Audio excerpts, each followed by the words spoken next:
5 দফা দাবি মেনে নেওয়া না হলে উক্ত সংবাদ সম্মেলন থেকে প্রধান উপদেষ্টার কার্যালয় যমুনার সামনে অনির্দিষ্টকালের জন্য অবস্থানের কর্মসূচি ঘোষণা করা হবে ইনশাআল্লাহ।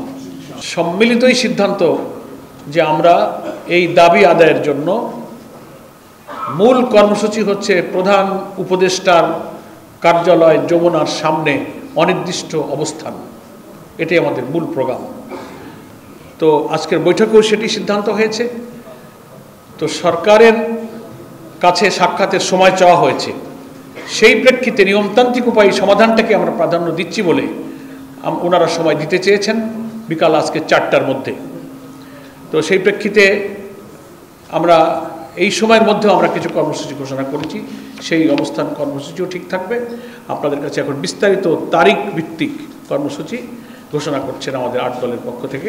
13ই নভেম্বর বৃহস্পতিবার ফ্যাসিবাদী শক্তির নাশকতা ও অপতৎপরতা প্রতিরোধে 8 দলের নেতৃবৃন্দ সর্বস্তরের জনশক্তি সহ দেশব্যাপী রাজপথে অবস্থান করবে।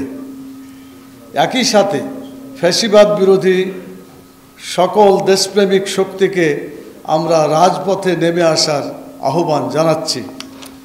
14ই নভেম্বর শুক্রবার ডাবল ধামাকা অফার, ওয়ালটন ট্যাবলেট পাওয়া যাচ্ছে নতুন ছাড়কৃত মূল্যে।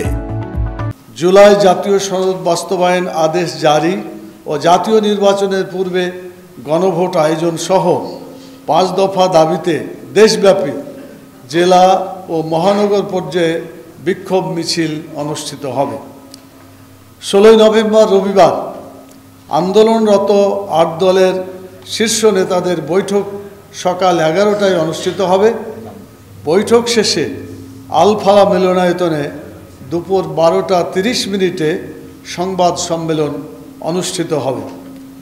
এর পূর্বে জনগণের 5 দফা দাবি মেনে নেওয়া না হলে উক্ত সংবাদ সম্মেলন থেকে প্রধান উপদেষ্টার কার্যালয় যমুনার সামনে অনির্দিষ্টকালের জন্য অবস্থানের কর্মসূচি ঘোষণা করা হবে ইনশাআল্লাহ।